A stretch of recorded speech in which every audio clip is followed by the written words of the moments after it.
नमस्ते बच्चों, स्वागत है आपका आज के नए लेक्चर में।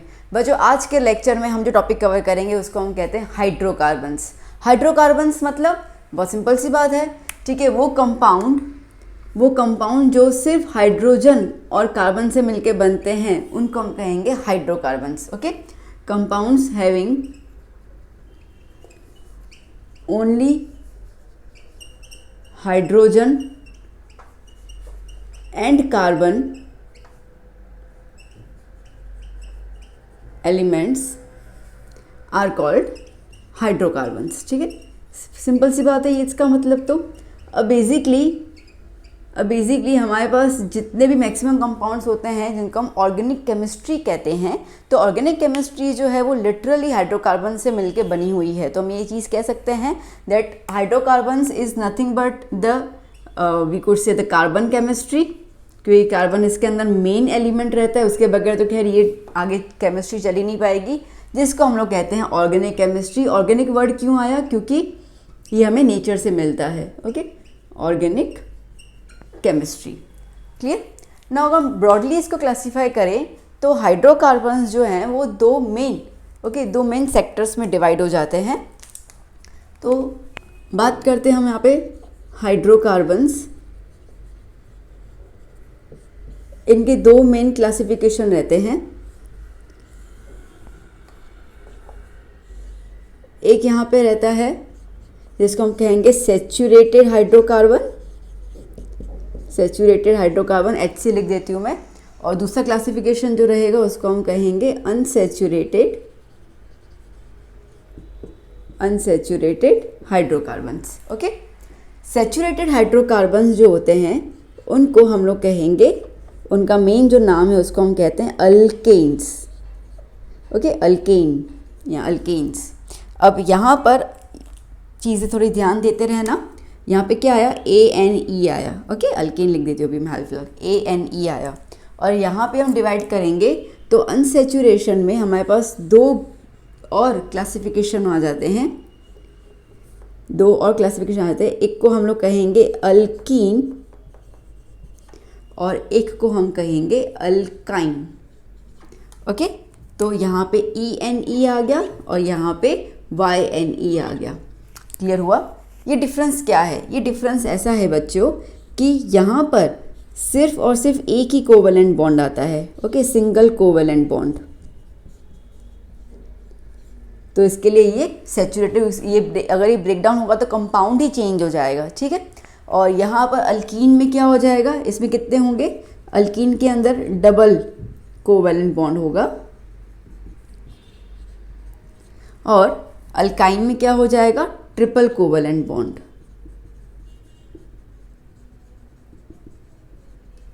दैट इज यहाँ पे C के साथ किसे C आपस में 3 बॉन्ड में जुड़ेगा। अच्छा, एक और चीज़ बच्चे कंफ्यूज आते हैं कई बार, मतलब ऐसे दिमाग में क्वेश्चन आता है कि ट्रिपल बॉन्ड किसी और के साथ भी लग सकता है, ऐसे करके वो ऐसा सोचते हैं। ना, ठीक है। ये जो डबल ट्रिपल सिंगल बॉन्ड जो भी हम बात करेंगे वो कार्बन के बेस पे ही लगेगा, क्योंकि हमें पता है कि that carbon has the catenation property. Okay, कि सेल्फ लिंकिंग प्रॉपर्टी। तो कार्बन अपने साथ जब सेल्फ लिंकिंग करता है तो 3 टाइप से करता है। अपने साथ ट्रिपल बॉन्ड बना सकता है, ओके, अपने साथ वो डबल बॉन्ड बना सकता है और अपने साथ वो सिंगल बॉन्ड बना सकता है। क्लियर हुआ?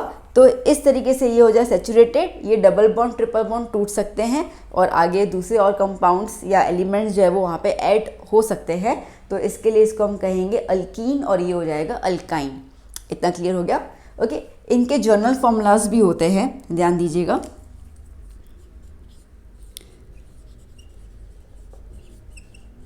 इनके जर्नल फॉर्मूलाज भी होते हैं। इसका जर्नल फॉर्मूला होता है CnH2n+2। ओके, इसका जर्नल फॉर्मूला जो रहेगा वो रहेगा CnH2n और इसका जर्नल फॉर्मूला जो रहेगा वो रहेगा CnH2n-2। क्लियर हुआ? क्योंकि ये जर्नल फॉर्मूलाज के बेसिस पे हम लोग कंपाउंड्स जो है वो बना सकते हैं। हमें पता चल जाएगा कि कितने उसके अंदर हाइड्रोजन्स आएंगे, कितने उसके अंदर, और कोई भी अगर हम सब्स्टिट्यूट डालना हो कितने बॉन्ड बनेंगे वो इनके थ्रू पता चलेगा हमें। तो ये जर्नल फॉर्मूला पता करना बहुत ज़्यादा ज़रूरी है। एग्जाम्पल देख लेते हैं हम लोग। जैसे कि यहाँ पे यहाँ पे n को मैं समझिए 3 ले लेती हूँ, n को मैंने 3 ले लिया, तो इस कंपाउंड में मैं 3 अप्लाई कर दूँगी, तो n की जगह 3 आ गया, H2 इंटू n मतलब 3 प्लस 2, तो क्या हो जाएगा C3, 2 3 ज़ा 6 प्लस 2 इज़ 8, तो हाइड्रोजन कितने आ गए, 8 आ गए। ओके, तो अब अगर मैं इसका स्ट्रक्चर बनाऊं तो क्या हो जाएगा, 3 यहाँ पे कार्बन लगा दिए मैंने। ओके, और मुझे 4 हाइड्रोजन, कितने 8 हाइड्रोजन लगाने, 1 2 3 4 5 6 7 8। ठीक है, अब आप देख सकते हैं, आपके बॉन्डिंग क्लियर हो जाएगी इसके अंदर। सबको यूँ सिंगल बॉन्ड से ज्वाइन कर लो। ठीक है, अब आप कैलकुलेट कर लो। देखो, कार्बन की टेट्रावैलेंसी होती है, मतलब कि कार्बन के 4 बॉन्ड जो है वो बन जाने चाहिए। तो देखिए, इस कार्बन के लिए 1 2 3 4, ओके, इस कार्बन के लिए 1 2 3 4, इस कार्बन के लिए 1 2 3 4, तो 4 सिंगल बॉन्ड बन गए, दैट्स वाई वो क्या आ गया, अल्केन। अब यहाँ पर ये बन गया हमारा कंपाउंड, इसको हम क्या कहेंगे, प्रोपेन, क्योंकि 3 कार्बन में कितने आते हैं, 3 कार्बन का जो वर्ड रूट होता है उसको हम प्रोप कहते हैं ना, तो ये हो गया प्रोपेन। ओके, अब यहाँ पे बात करते हैं हम लोग, मैं फिर से n = 3 ले लेती हूँ, तो क्या हो जाएगा यहाँ पे C3, यहाँ पे 3 रख दो तो 3 2 ज़ा 6, तो H कितना आ गया, 6 आ गया। ओके, अब अगर मैं इसका कंपाउंड बनाऊँ 1 2 3, ओके, और इसके साथ मुझे जाना होगा हाइड्रोजन में, तो कितने रख सकते हैं, 1 2 3 4 5 6। ओके, अब सुनना मेरी बात को ध्यान से, तो अभी हम इनके बॉन्डिंग कर देते हैं पहले।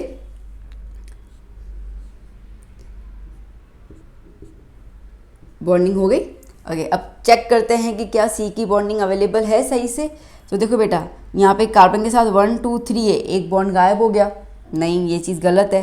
ठीक है, फिर यहाँ पे देखो, इस कार्बन के साथ 1 2 3 4, ये तो फिक्स्ड है, यहाँ पर भी क्या हो गया 1 2 3, तो बेसिकली जो लास्ट के 2 कार्बन है उनकी वैलेंसी सही नहीं बैठ रही है, उनका टेट्रा वैलेंसी ना नहीं बैठ रहा है, तो क्या करना पड़ जाएगा।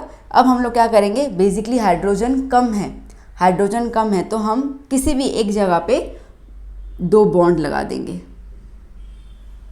क्लियर हुआ। ठीक है, एक बॉन्ड का मतलब 2 हाइड्रोजन आ गए, समझ के चलो, एक बॉन्ड मतलब 2 हाइड्रोजन, तो अपन ने यहाँ पे बॉन्ड बना दिया। अब हम कैलकुलेट करेंगे, तो देखो कार्बन के लिए यहाँ पर 1 2 3 4, ये वाला हो गया 4, डन। यहाँ पे हम देखते हैं तो 1 2 3 4 5, ओ 5 आ गया, तो इसका मतलब कि ये कार्बन के लिए 1 2 3 4, तो यहाँ से ये हट जाना चाहिए। देखो फिर से 1 2 3 4, ये कार्बन क्लियर हो गया। यहाँ पे देखते हैं तो 1 2 3 और ये वाला 4। अब आप हाइड्रोजन चेक कर लो, 6 होने चाहिए, 1 2 3 4 5 6। ओके, क्लियर हो गया। तो इस तरीके से आप जो है जनरल फॉर्मूला के थ्रू कंपाउंड का फॉर्मेशन कर सकते हैं और उसका स्ट्रक्चर भी बना सकते हैं।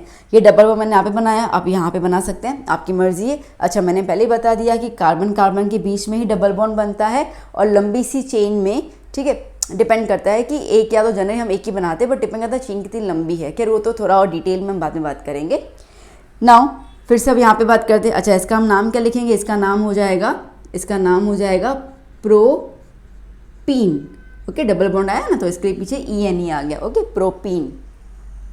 नाउ अब यहाँ पे अगेन n = 3, तो क्या हो जाएगा C3H, 2 3 ज़ा 6 -2, मतलब क्या हो जाएगा C3H4, और 2 हाइड्रोजन कम हो गए। चलिए पहले कंपाउंड बना लेते हैं, कार्बन कार्बन कार्बन। ठीक है, अब यहाँ पे हाइड्रोजन कितने हैं, 4 है। क्लियर है, अल्काइन है तो ट्रिपल बॉन्ड आना चाहिए। इनके बीच में कहीं पर भी आप 3 बॉन्ड लगा दो, आपकी मर्जी है। ठीक है, और यहाँ पे एक और बॉन्ड। चलिए हाइड्रोजन प्लेस कर लेते हैं हम लोग, यहाँ पे कितने हैं, 4। नाउ सी बेटा, कार्बन के पास टेट्रावैलेंसी मतलब 4 बॉन्ड उनके कंप्लीट होने चाहिए, तो इस कार्बन के लिए 3 बॉन्ड तो ऑलरेडी है, 1 2 3, तो चौथे के लिए एक हाइड्रोजन यहाँ पे आ गया। ये कार्बन के पास 1 2 3 4 कंप्लीट 4, तो इसके पास हाइड्रोजन लगाने की ज़रूरत नहीं, क्योंकि इसके चारों बॉन्ड जो है वो कंप्लीट हो चुके हैं। ठीक है, इस कार्बन के लिए एक ही बॉन्ड है, अभी भी 3 बॉन्ड बाकी हैं, तो 3 हाइड्रोजन आ गए। जितने बॉन्ड बाकी होते हैं उतने हम हाइड्रोजन लगा देते हैं। अब आप चेक कर लो, हाइड्रोजन कितने हैं, 4, तो 1 2 3 4, ओके, और सी कितने हो गए 3, यहाँ पे आया तो इसको हम क्या बोलेंगे 3 बॉन्ड के हिसाब से प्रोपाइन। Okay, propyne. पीछे क्या आया YNE, triple bond. I hope कि आपको क्लियर हो गया कि किस तरीके से हाइड्रोकार्बन्स जो हैं वो बनते हैं। जनरल फॉर्मूला ज़रूर याद करना, ठीक है। ये जनरल फॉर्मूला के थ्रू आप अपने कंपाउंड्स कोई भी आपको दिया जाएगा, पेंटेन, पेंटीन, पेंटाइन, हेक्सेन, तो आप बना सकते हैं। अगर आपको कहा जाए कि draw the structure of hexane, तो आपको पता होगा कि हेक्सेन में 6 कार्बन आते हैं, तो N आप 6 लेकर ये कंपाउंड में आप अपना हाइड्रोजन देख लोगे कितना है, और फिर आप उस हिसाब से ये पूरी चेन बना सकते हो। क्लियर हुआ? ठीक है, चलो पहले इतना लिख दो, फिर इसके बेसिस पे हम थोड़े एग्जांपल्स कर लेते हैं ताकि आपको कॉन्फिडेंस आए कि आपको समझ में आया ना। बच्चों, अल्कीन, अल्कीन और अल्काइन के कार्बन स्ट्रक्चर्स को स्टार्ट करने से पहले मे बी कुछ बच्चों को अगर नाम नहीं पता हो कि कैसे मैम ने प्रोप कैसे यूज़ किया, तो मैं थोड़ा पे लिस्ट बना देती हूँ, तो आपको थोड़ा सा आइडिया आएगा कि कैसे हम लिखते हैं। ठीक है, इसको हम लोग कहते हैं वर्ड रूट, इसको हम लोग कहते हैं वर्ड रूट, मतलब कि कहाँ से नाम शुरू होगा। ओके, तो अगर आप N1 लेते हैं तो इसका मतलब कि कार्बन कितना होगा उसके अंदर, C1, कार्बन 1 होगा। तो जब भी कार्बन एक ही हो तो आप उसका वर्ड क्या लिखोगे, मीथ। क्या लिखोगे, मीथ। N2 लेंगे आप तो कार्बन 2 हो गए तो क्या हो जाएगा, ईथ। N3 लेंगे आप तो कार्बन 3 हो गया तो क्या लिखोगे, प्रोप, जो हमारा पहला वाला एग्जाम्पल था। फिर N4 आ गया तो कार्बन 4 आ गया तो आप क्या लिखोगे, ब्यूट। N5 आ गया तो कार्बन 5 आ गए तो क्या लिखोगे, पेंट। ओके, N6 है तो कार्बन 6 आ गया तो क्या लिखोगे, हेग्स। N7 होगा तो कार्बन 7 होगा तो क्या लिखोगे, हेप्ट। N8 है तो कार्बन 8 हो जाएंगे तो क्या लिखोगे, ऑक्ट।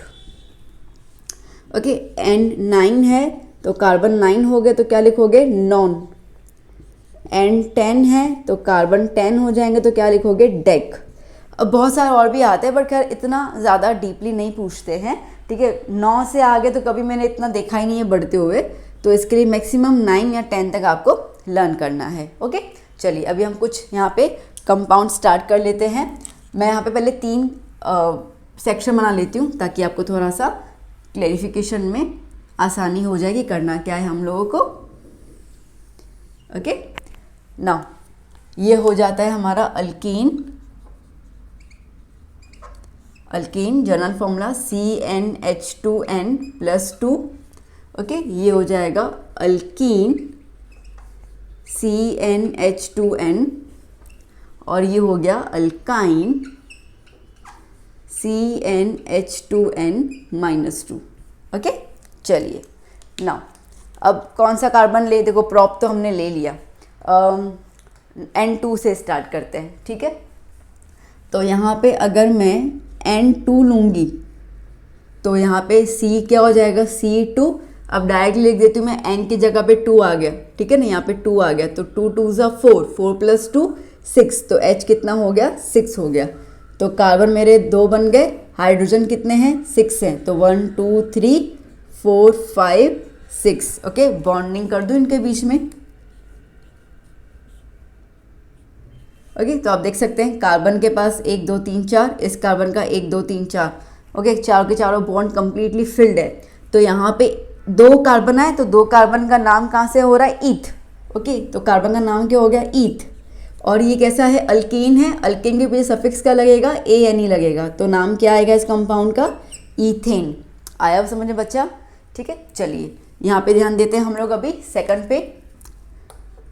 ओके, यही N = 2 ले लेती हूँ मैं, तो आप डिफ्रेंशिएट कर पाएंगे। C2H, यहाँ पे 2 लिख दिया हमने। ओके, तो 2 2 ज़ा 4, तो H कितना आ गया, 4। Okay, now alkene, double bond आ जाएगा। हाइड्रोजन कितने हैं, 4 हैं। ओके, तो बेसिकली 1 2 3 4 बॉन्ड बना दिया। देखो अभी C 1 2 3 4, ये C के लिए 1 2 3 4, चारों बॉन्ड क्लियर है। नाम क्या हो जाएगा, ईथ। ओके, अब यहाँ पे डबल बॉन्ड आया तो क्या लगेगा, पीछे सफिक्स में क्या लगेगा, ENE, तो ईथिन। ओके, अल्काइन पे आ जाओ। अगेन N = 2 लेते हैं हम लोग, तो क्या हो जाएगा C2H, 2 2 ज़ा 4, 4 माइनस 2 2, ओके ट्रिपल बॉन्ड आएगा, ओके ट्रिपल बॉन्ड आ गया। तो क्या हो जाएगा यहाँ पर हाइड्रोजन एक यहाँ पे आएगा और एक यहाँ पे आएगा, तो C के साथ 3 और ये 4 बॉन्ड क्लियर, ये C के साथ 3 और ये 4 बॉन्ड क्लियर, तो इसका नाम क्या हो जाएगा ईथ, और पीछे क्या आएगा YNE। इसके लिए इसको हम लोग वर्ड रूट कहते हैं कि शुरुआत, नाम की शुरुआत कैसे करनी है, तो in based in the carbon, okay कितने नंबर ऑफ कार्बन हैं उसके हिसाब से आपका नाम डिसाइड होगा, पीछे कितने बॉन्ड है उस हिसाब से सफिक्स लगेगा। क्लियर हो गया? ओके आइए एक दो एग्जांपल और देख लेते हैं हम लोग।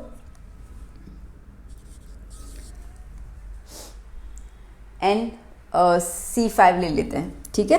तो अब देखो अगर आपको ये कहा जाए कि भाई पेंटेन का स्ट्रक्चर बनाओ, ओके बहुत सीधी सी बात है, आपको याद हो जाना चाहिए पेंटेन, ठीक है। पेंट आया, पेंट मतलब C कितना होना चाहिए 5 होना चाहिए, ओके। तो आपका कंपाउंड, अच्छा पीछे ANE आया बच्चों, पीछे ANE आया मतलब कि अल्केन ग्रुप हुआ, तो क्या हो जाएगा C5, ओके। तो यहाँ पे क्या होगा 5 2 ज़ा 10, 10 प्लस 2 12, तो C5H12, ओके। कंपाउंड बना सकते हैं हम लोग अब आराम से, हाँ जी 1 2 3 4 5, 1 2 3 4, ओके। तो ये बॉन्डिंग बन गया, बस हाइड्रोजन लगाते जाइए 1 2 3 4 5 6 7 8 9 10 11 12 कंप्लीट, ओके। यहाँ पे आ जाते हैं हम लोग, ओके। यहाँ पे समझिए कि आपको कहा जा रहा है कि ब्यूटीन बनाइए, ओके। अब आप समझ जाइए कि ब्यूटीन, अब ब्यूट आया मतलब कि N कितना होगा 4 होगा, और ENE आया मतलब कि कार्बन कार्बन के बीच में डबल बॉन्ड आएगा, ओके ठीक है। अब ENE आया तो अल्कीन का फॉर्मूला लगेगा, तो पहले तो हम कंपाउंड का फॉर्मूला देख ले क्या होना चाहिए, तो CN C4H 4 है तो 4 2 ज़ा 8, तो कितना आया ओके तो कितना आया 8 आया, ओके। आइए बना देते हैं हम लोग 1 2 3 4। अब डबल बॉन्ड एक ही लगेगा, ठीक है, डबल बॉन्ड एक ही लगेगा, आपकी मर्जी, आप कहीं पे भी लगा सकते हो, कहीं पे भी किसी भी दो कार्बन के बीच में डबल बॉन्ड लगा सकते हैं। मैं अभी यहाँ लगा देती हूँ, ओके, आपकी मर्जी, आप कहीं पे भी लगा सकते हैं।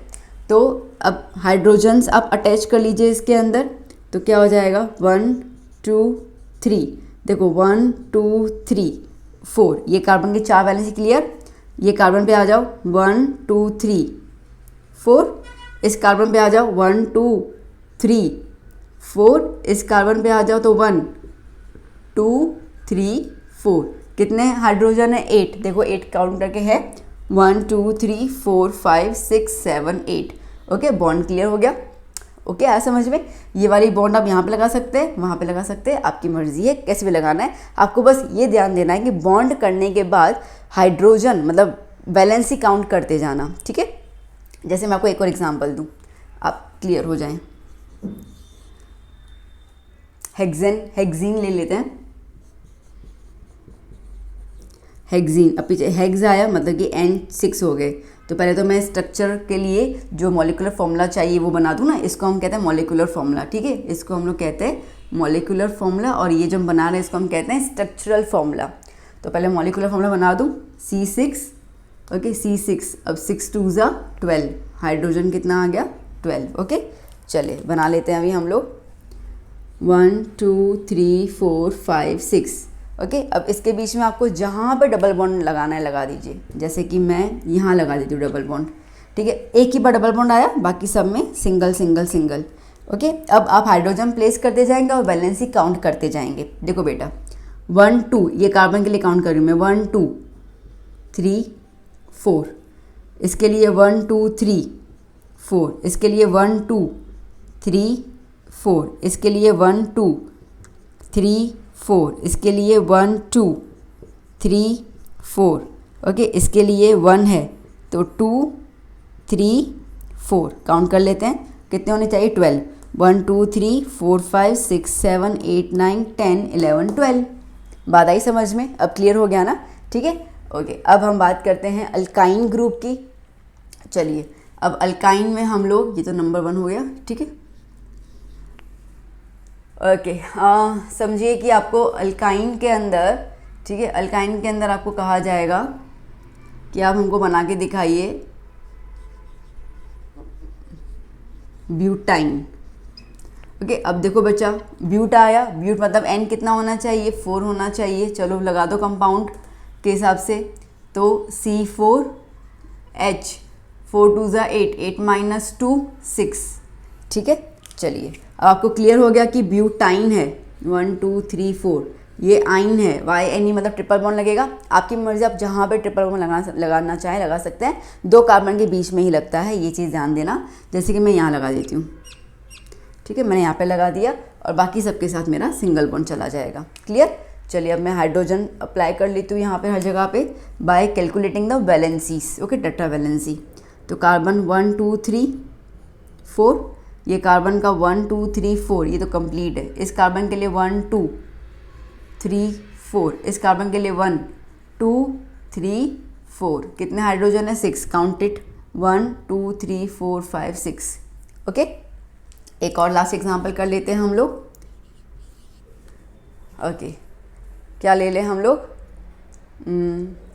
ब्यूट हो गया। ओके, अब हम ले लेते हैं इथाइन, यहाँ पे हो गया था। ओके, इथाइन हो गया, प्रोपेन हमने लास्ट एग्जांपल ले लिया। पेंटाइन ले लें, पेंटाइन, ठीक है। अब पेंट आया मतलब कि N5 होना चाहिए, और YNE आया मतलब कि ट्रिपल बॉन्ड, ठीक है। पहले हम मॉलिक्यूलर फॉर्मूला लगा दें, C5। ओके, अब यहाँ पे H के साथ 5 है, तो 5 2 ज़ा 10, 10 माइनस 2, 10 माइनस 2 इज़ 8, तो 8 H8 आ गया। ओके, चलो बना देते हैं, 1 2 3 4 5, YNE आया तो किसी भी कार्बन के साथ ट्रिपल बॉन्ड मैं यहाँ पे बना देती हूँ, ट्रिपल बॉन्ड, बाकी सबके साथ सिंगल सिंगल बॉन्ड, ठीक है। चलिए अब हाइड्रोजन प्लेस करते हैं, यहाँ पे एक ही बॉन्ड है, तो 2 3 4, ये कार्बन के साथ 3 और एक यहाँ पे 4, तो इसको हाइड्रोजन की ज़रूरत नहीं है। ये कार्बन के पास 3 और यहाँ पे 4, इसको भी ज़रूरत नहीं है। ये कार्बन के पास 1 और 2 3 4, इस कार्बन के पास 1 नहीं है, तो 1 2 3। ओके, चलो काउंट कर लेते हैं, हाइड्रोजन 8 होने चाहिए, 3 यहाँ पर है, 3 यहाँ पर है, 6 7 8। क्लियर हुआ। आई होप अब आपको समझ में आ चुका है कि इवन दो आपको कंपाउंड्स भी कैसे बनाने आने चाहिए, बन चुके होंगे, ठीक है। तो देखो बेटा, यहाँ पर आपको 2 से 3 चीज़ें याद करनी है। सबसे पहले तो जनरल फॉर्मूलाज याद कर लेना, क्योंकि जनरल फॉर्मूला याद होगी तो आप मॉलिक्यूलर फॉर्मूला बना पाओगे, मॉलिक्यूलर फॉर्मूला पता होगा तो आप वहाँ पे स्ट्रक्चर फॉर्मूला बनाओगे, ठीक है ना। पहला पॉइंट तो क्लियर हो गया। फिर आपको पता होना चाहिए कि ANE आएगा तो सिंगल बॉन्ड, ENE आया तो डबल बॉन्ड, YNE आया तो ट्रिपल बॉन्ड। और तीसरी बात आपको ध्यान में ये रखनी है कि कितना N आपको दिया हुआ है, क्योंकि N4 होगा मतलब ब्यूट आ जाएगा, N7 होगा मतलब हेप्ट हो जाएगा। तो ये आपको जो नाम दिए गए हैं, ठीक है, हेप्ट हेक्स, उसके हिसाब से आपका N डिसाइड होगा। आपको ये N पता चलेगा तो आप ये जो जनरल फार्मूला में N के लिए लगाओगे तो आपको मॉलिक्यूलर फार्मूला आ जाएगा। मॉलिक्यूलर फार्मूला आएगा तो आप उसका स्ट्रक्चर फार्मूला बना पाओगे। स्टेप समझ में आ रहा है मैंने क्या बोला बेटा? मैंने ये बोला कि सबसे पहले आपको ये वाली चीज़ लर्न होनी चाहिए। अब ये वाली वर्ड रूट अगर आप लर्न कर लेते हो तो आपको क्लियर हो जाएगा कि N, ठीक है, प्रोप में N कितना होगा 3, ओके, पेंट में N कितना होगा 5। तो जो आपको शब्द दिए जाएंगे, आपको जो कंपाउंड का नाम दिया जाएगा, उसके आगे जो भी नाम होगा वर्ड रूट, उससे आप N पहचान जाओगे, ठीक है, ओके। उसके बाद पीछे क्या है, पेंटेन है, पेंटीन है या पेंटाइन है, ठीक है, उस हिसाब से आप ये चीज़ पहचान जाओगे कि आप किस ग्रुप में जा रहे हो। उसका जनरल फॉर्मूला में N अप्लाई कर लेना तो मॉलिक्यूलर फॉर्मूला आ जाएगा। मॉलिक्यूलर फॉर्मूला के बाद आप उसका बना पाओगे स्ट्रक्चरल फॉर्मूला। तो इस तरीके से आप स्ट्रक्चर्स आराम से, ठीक है, बना सकते हो। आपको इसको रटाफिकेशन करने की ज़रूरत नहीं है। तो आई होप कि मैं ये पूरा कंटेंट आपको अच्छे से क्लियर कर पाई। ओके, फिर भी कुछ डाउट हो तो ज़रूर आप मुझे पूछे कमेंट सेक्शन में। हम मिलेंगे नेक्स्ट लेक्चर में एक नए टॉपिक के साथ। Till then keep study, bye bye, take care.